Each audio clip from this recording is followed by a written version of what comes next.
Hello guys, welcome. This is Callum from Farky Studios here, and I'm here today with a requested video on how to what my predictions will be for the Arsenal club in FIFA 14 in terms of their ratings, positions, new signings, that sort of thing.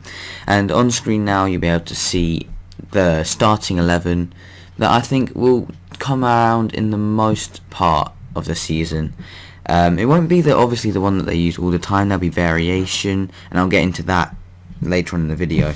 But I'll start off very quickly now by showing you that we've got a change in goalkeeper already. Adler, he is a great keeper in the German league, and he's been scouted by Arsenal, I've heard a couple of times. Well, by a couple I mean a lot of times. And he's on alert for many different clubs. I think Chelsea are interested, Liverpool I think are interested, United have had some interest, but I don't think they'll go for him because De Gea is performing well and Lindegaard is a sufficient sub-keeper, if you will. So yeah, that is what I think the first choice goalkeeper will be for next season. I'm not sure how old Adler is, but you never know, keepers last a long time anyway. We move on to left back, and that is Kieran Gibbs. I've chosen him because he has got a lot of pace, he's quite tall, and he has been a great player this season, just ended the 2012-13 season. He's been a great player in terms of helping the defensive solidarity of the squad. And I've bumped him up to a rating of 80 because he was 76 or something, and he deserves more than that. I've varied a couple of players' ratings, from the card I've used. I'll tell you how I've done all this video, and it'll be done for lots of different teams. It won't just be Arsenal, it'll be teams like Man United, Man City, Chelsea, Napoli, Barca, Real Madrid, people like that. But I'm doing Arsenal first because they're the team I support, obviously. So moving to the centre-back pairing, and nothing has changed there apart from their ratings. I've bumped Koscielny up from, I think, 81 to 83.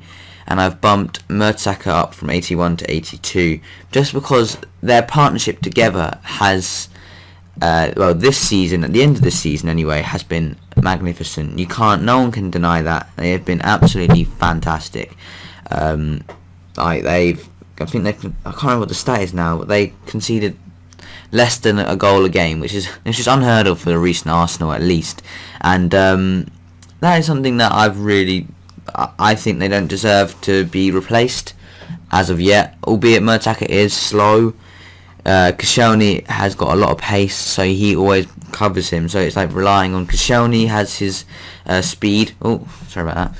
Koscielny has his speed, and he relies on that to get back, and he makes some killer tackles, as you would have seen if you support Arsenal. You would have seen that he makes some great tackles.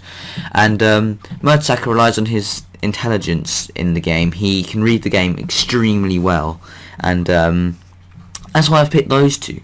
And then right back, I hate to say it, but Sanya I reckon will be gone by the start of the season. I don't think he'll be there. Signs have suggested that will happen. He has been very open to speculation in terms of the media. He's never ruled anything out, which worries me because I feel like he's wanting to leave. Also, his lack of appreciation, as Arsenal call it, he stayed out there so much longer. I remember watching it on TV and thinking, wow, at the time he'd stayed out there for so long. It was his last time he'll ever be there, and I just reckon that will be the case. So Arsenal will not be able to have a sufficient cover, if you will, replacement for him if they look within the squad, because they've only got Carl Jenkinson, and Carl Jenkinson will be a very good player in the future, and also he loves Arsenal. He's an Arsenal supporter through and through, which is what I want in a player.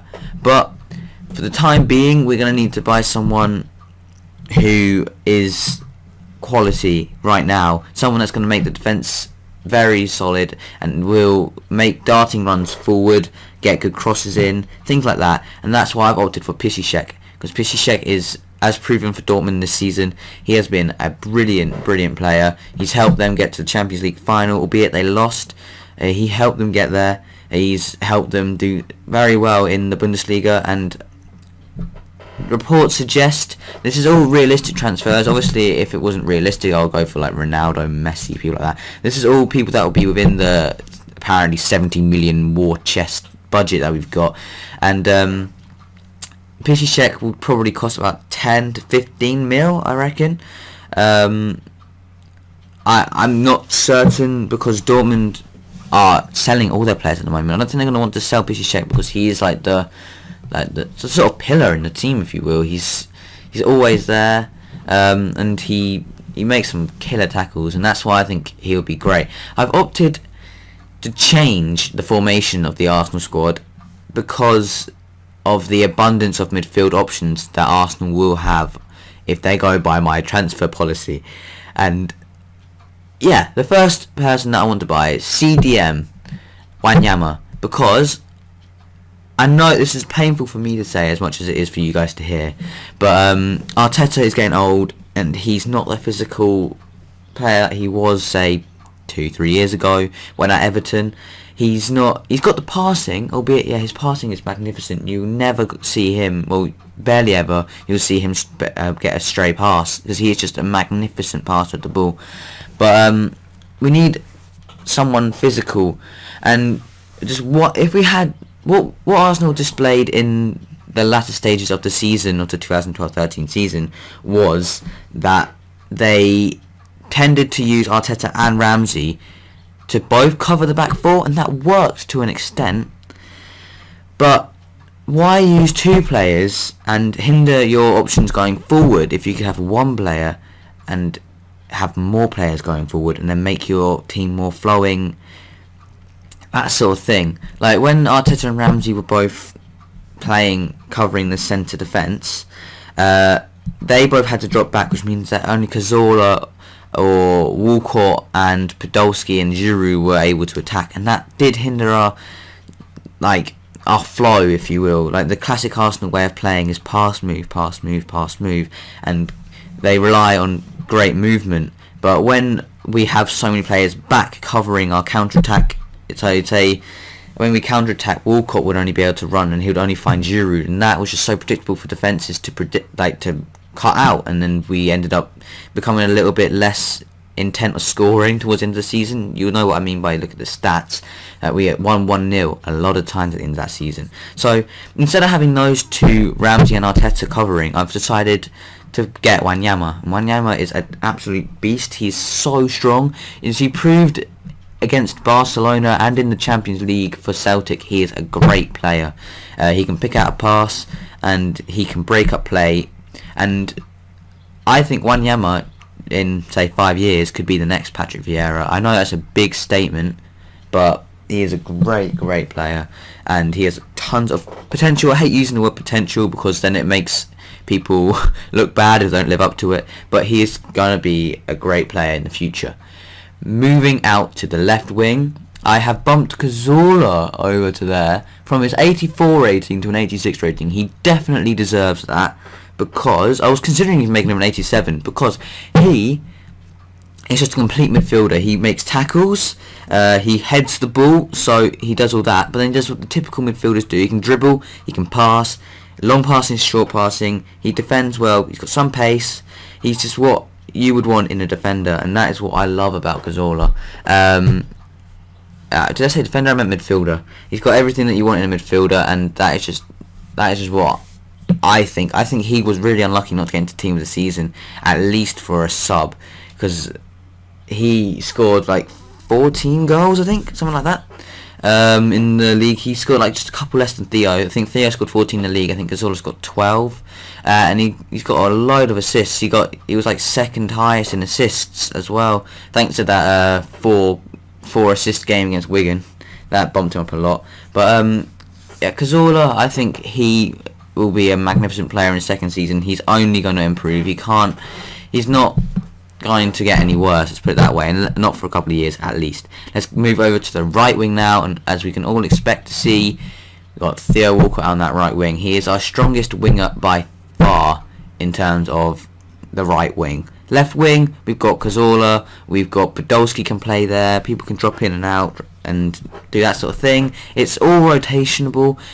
loads of people can play different places. Like Walcott can go up front. Fabregas, as you can see at the top of the screen there, if he comes, he can drop back to a deep line midfielder, as he started his career at Arsenal in that deep line role. Sorry about that stupid screen, it dims. But let's stick to Walcott right now. Walcott is his strongest position at the moment is right wing, cutting in, making that darting run round the left back, getting picked out by Cazorla making that through ball through to Walcott. Walcott picks it up, takes it round the keeper, and then scores. He does it so often, and why change what isn't broken? I mean, he's got all the attributes to be a centre forward, so he's got some of the attributes, although he's not as composed as Henry. He's got some of the attributes that Henry displayed in his career at Arsenal, because Henry had that killer knowledge of when to make the run. Of course, he was always on the left wing because he started out as a left wing, didn't he? And then got transferred to a forward. But he always used to run onto that left wing and then make the run round the right back and then cut inside. And Pires always used to make that pass, and that was what I used to love about the old Arsenal, and that is now being displayed through the new Arsenal, through Theo Walcott and Santi Cazorla, and that is what I love about our attacking play and our prospects of next season. So that's why I put Walcott there, but I think he'll be bumped forward into the striker role at times during the season. I think it'll be about 50% of where he plays. It'll be juggling that. Let's move forward to our centre attacking mid, and we have got there, and I really hope this happens, guys.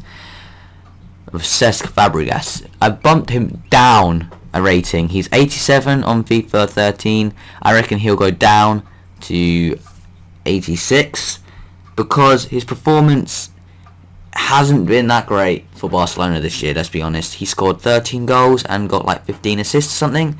That is brilliant if you look at the stats, but then you've got the stats, but then it's like the La Liga isn't anywhere near as tough as the Premier League. We've got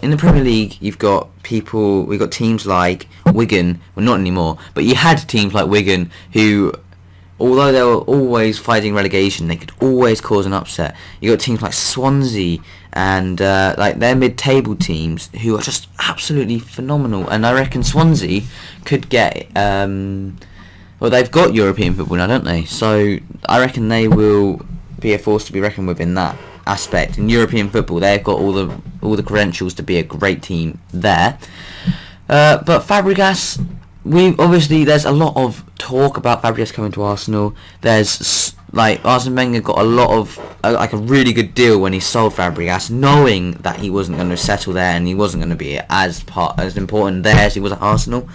So he put in that we get 50% of the buyback price if Fabregas is to be sold. So that would mean that if Fabregas went to another club, they would have to buy him for £70 million just for Barcelona to break even on what they purchased for Fabregas 2 years ago.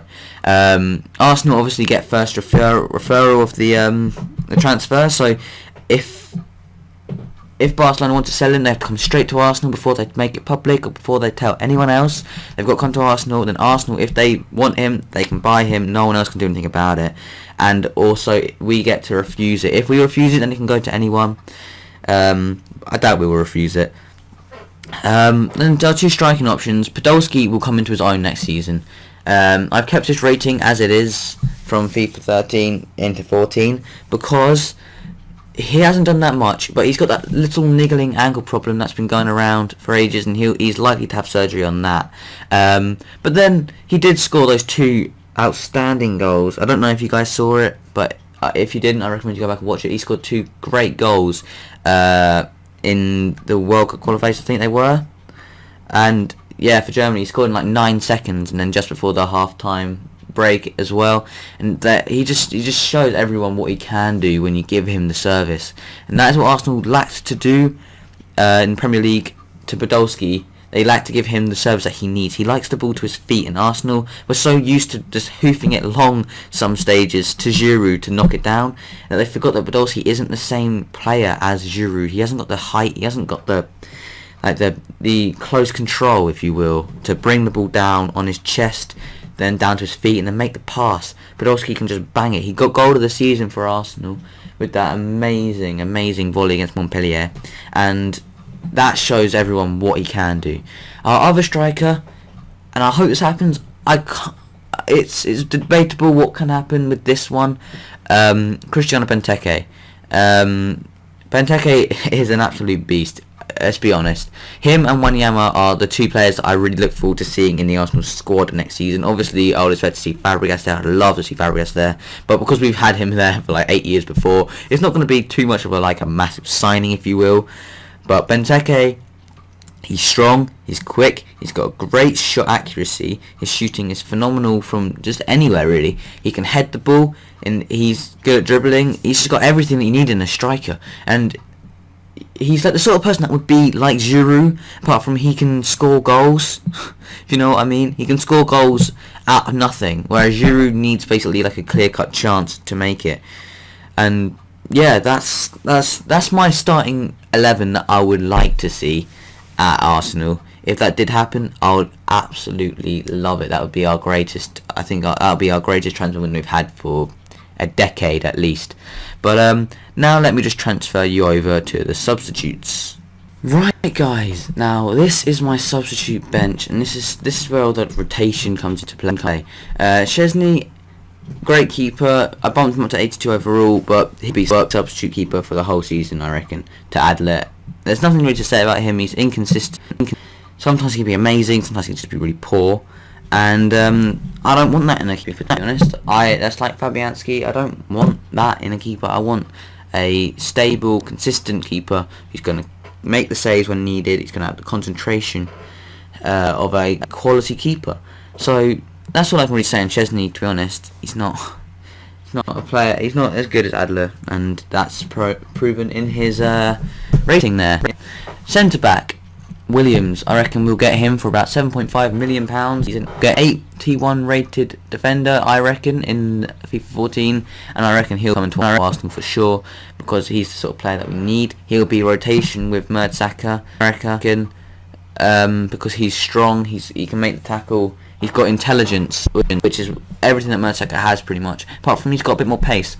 So someone may argue that Williams could start ahead of Mertesacker, but I reckon Mertesacker has done enough to cement his place in the first team for a bit, and we'll see how it goes. Like it's all based on form. You've got to look at the form of the recent games, and that's how it will rotate. Unfortunately for our other left back on the bench is Nacho Monreal, and he has joined the club at a time where Gibbs is flourishing into his best. And that's why I reckon he'll be on the bench. It'll be rotation. It'll probably be 75-25% in terms of game time in favour of Gibbs. But Nacho is a brilliant player. He's a Spanish international, and you feel quite bad leaving him out because he's just such a raw talent. But it'll be rotation there. Arsene Wenger knows what to do with that.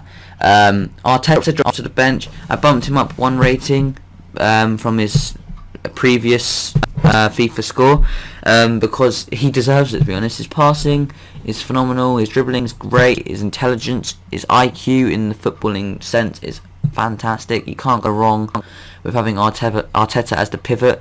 But one regret I have about bringing him to Arsenal is that he's never been played in that attacking role that he loved and flourished so much in at Everton.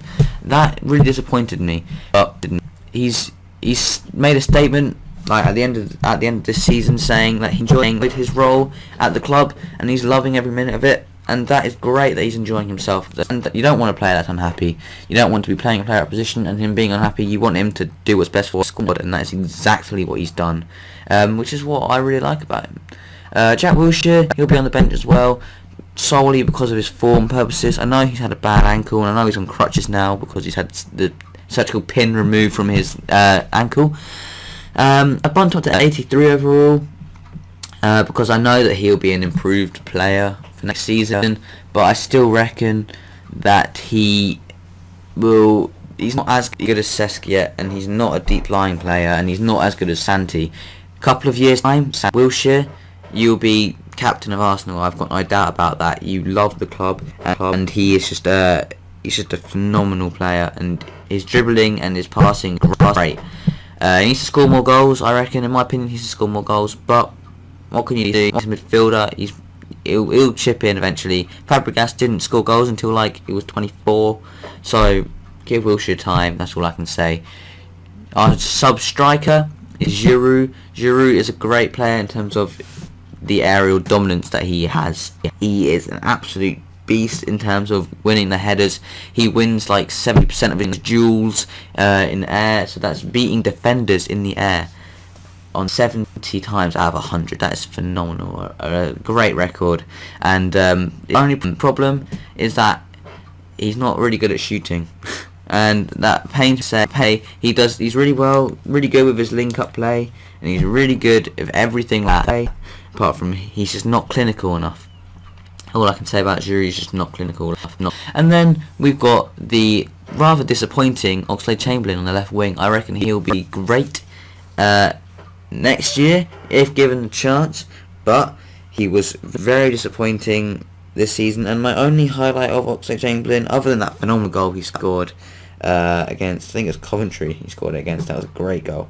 But the only thing that I can remember that was actually really important was that penalty that he got, where he just ran into the penalty box in like the 89th minute, and then I think it was against Norwich. And remember, we scored 3 goals at the 85th, 90th, and 91st minute, and Oxlade-Chamberlain got the penalty in that game, I think, and then Arteta banged the penalty in. But I reckon Chamberlain will become good in the long run. I reckon he'll be more of a centre midfielder than a winger in the next few years, and that's what I reckon. That's this video wrapping up, guys. I've shown you my starting lineup, my subs, the rotations that I think will happen, that sort of thing. I hope you enjoyed the video. Depending on the support this video gets, on like the ratings that it gets, I will make more. If it's successful, I'll make more. If it's not, and probably not. Although I do enjoy making this, like the having to do the old squad, the builder and all that. But and then the editing and all that. But you know, if you enjoyed the video, give it a like rating. Show me the support that you guys are actually watching it and enjoying it, because it is quite an effort to make. You know, it did take a lot of time and effort. But if you guys enjoyed it, then it's all worth it. So yeah, thank you all for watching, guys, and I'll see you next time. Adios.